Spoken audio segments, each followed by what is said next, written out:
బాబు ఎవట్రా నువ్వు? ఏం కావాలి? ఏం కావాలి? ఇల్లు పోయిందా? ఏం కావాలి అసలు నీకు? ఇంకో తీసుకో వెళ్ళిపో. వెళ్ళా. ఏం కావాలరా? నాకేం అర్థం అవ్వట్లేదు, నువ్వు వెళ్ళు. వెళ్ళా.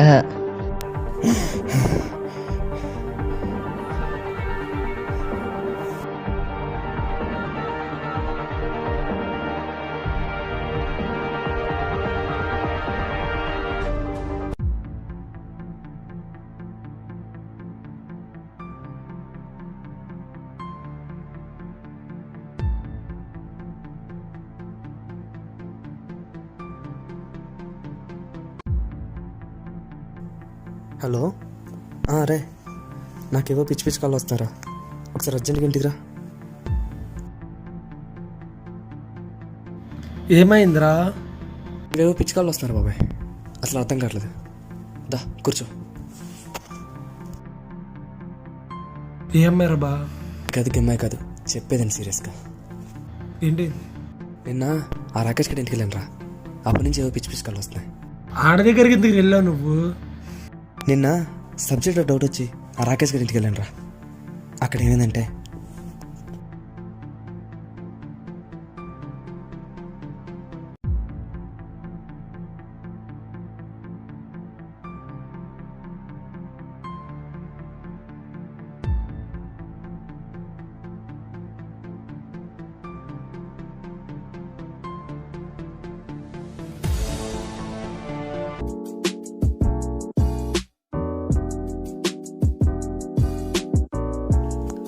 ఏంట్రా బాబు, తలుపులు కూడా వేసుకోకుండా చదివేస్తున్నావు?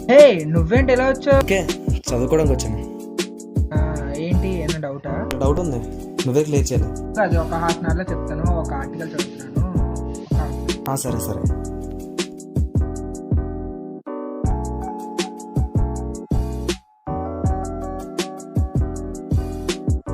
అరే బాబు, అరగంట అవుతుంది వచ్చి. ఒక్కసారి రా, ఇది నేను ఇంకా చదువుతాను కావట్లేదు. ఇప్పుడు నువ్వేం చదువుతున్నావు అదేం చెప్పరా, చెప్పు చూద్దాం. ఇది కామిక్ 320 అని కొత్త ఆర్టికల్ రా.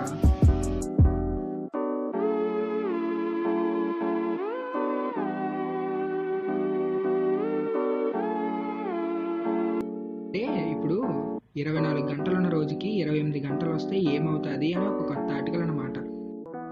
అర్థం కాలేదురా. ఇప్పుడు రోజుకి ఎన్ని గంటలు ఉంటాయి? 24 గంటలు. ఆ 24కి ఇంకో 4 గంటలు కలిపితే 28 గంటలు అవుతాయి కదా. ఆ రోజుకి 28 గంటలు ఉంటే ఏమవుతుంది అనే ఒక కొత్త ఆర్టికల్ అన్నమాట. 28 గంటలు ఉంటే ఏం చేస్తాం? ఎక్స్ట్రా 4 గంటలు పడుకుంటాం. పడుకుని ఏం చేస్తారు? కలలు కంటాం. కళలు ఎలా వస్తారు? ఎరా బాబు, నీ దగ్గర దానికి కూడా ఏం కథ ఉందా? దానికి కూడా కథ ఉంది, మంచి కథ ఉంది, చెప్తాను వింటావా? చెప్పు వింటా. పడవేంగరా చూపిస్తా, నాకు నా దగ్గర వీడియో ఉంది.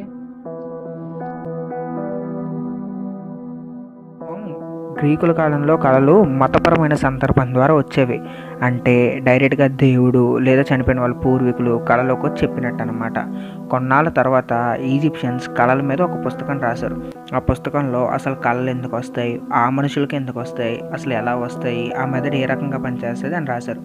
అయితే పూర్తిగా చెప్పలేకపోయారు. 1900లోని సెగ్మెంట్ ఫ్రాడ్ అనే సైంటిస్ట్ మాత్రం మనకు వచ్చే కళల మీద చాలా పరిశోధనలు చేసి ఒక కన్క్లూజన్ ఇచ్చారు. ఏంటంటే అవి రోజు మనం చూసినవి, మనం చేసే పనులను కనిపెట్టారు, పీడ కళలతో సహా. వాటికి కొన్ని అర్థాలు ఉంటాయంట. అర్థాలు ఏంటి అంటే, మనం బయట తీర్చుకోలేకపోయిన మన కోరికలన్నీ కళలోని మనం తీర్చుకుంటామంట. మనం ఆ రిహార్సల్స్ని కళలో చేసుకుంటామంట. అందుకే సింహాన్ని చంపేస్తాం కళలో, పైనుంచి కింద పడ్డా బతికేస్తాం. కానీ కింద పడ్డ తర్వాత మళ్ళీ మెలకు వచ్చేస్తుంది. ఎందుకంటే చనిపోయాక ఏం చేయాలో మన మెదడుకి తెలియదు. కానీ కళకి ఏదో ఒక కారణం ఖచ్చితంగా పూర్తిగా ఏదో ఒక రోజు తెలుస్తుంది. అంటే మనకు వచ్చే కళ నిజం అంటావా? ఇప్పుడు మనకు వచ్చే కళలు ఉంటాయా, అందులో 30% నిజమైనవి, మిగతా 30% నిజం అయ్యేవి. మరి మిగతా 40% ఊహాగలుగుతారు. నిజంగా మనం అనుకున్న కళ్ళకి వస్తాయా? కానీ అవి ఖచ్చితంగా నువ్వు నిజం అవ్వాలని అనుకుంటే ఖచ్చితంగా నీ కళలోకి వస్తుంది. అది ఏ సందర్భంలో నాకు అర్థం కాలేదు, నేను మళ్ళీ వస్తాను. మీకు ఒకటి చెప్పడం మర్చిపోయాను. మన కళలోకి వచ్చేవన్నీ నిజాలు కావు, కానీ మన నిజాల వల్ల ప్రతిదీ ఖచ్చితంగా కళలోకి వస్తాయి. ఆ, నాకు అర్థం కావట్లేదు.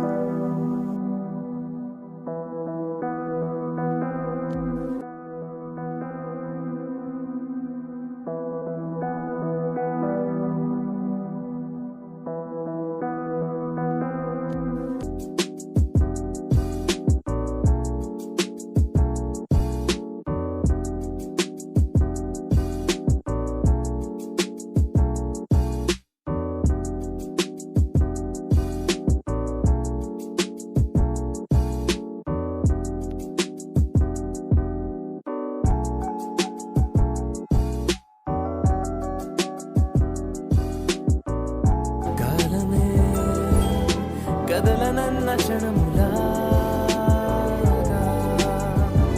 ఎన్నడూ తిరిగి రాని నిన్నలాగా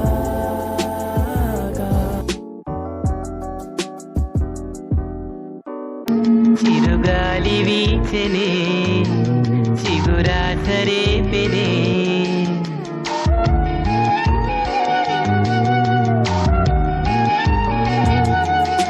చిరుగాలి వీచెనే చిగురాసరే పెనే వెదురంటి మనసు. ఇదిరా జరిగింది. బాబోయ్ అంత జరిగిందా? అదేరా నాకు అర్థం కావట్లేదు. ఆ 28 గంటల కాన్సెప్ట్ అనుకుంది ఆడు, నాకెందుకు కళ్ళకి వస్తుంది? చాలా కన్ఫ్యూజింగ్ ఉందిరా బాబు.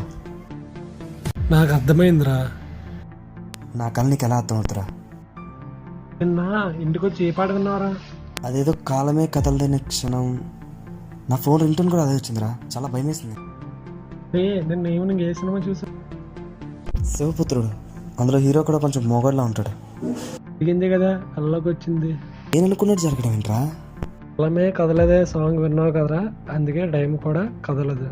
మరి ఆ మొగల్లో వచ్చింది? నువ్వు క్యారెక్టర్లో ఇన్వాల్వ్ అయిపో. ఆ సినిమాలో ఉన్న క్యారెక్టర్లోనా? ఇదంతా ఓకే, మరి ఆ 28 ఏంటి? దగ్గరే విన్నావు కదా, చూసినవి నీ కళ్ళలోకి వచ్చాయి. ఏమోరా, నాకేం అర్థం కావట్లేదు. ఆ అక్కాలేంటో ఈ గోలేంటో. అరే ఏం లేదురా.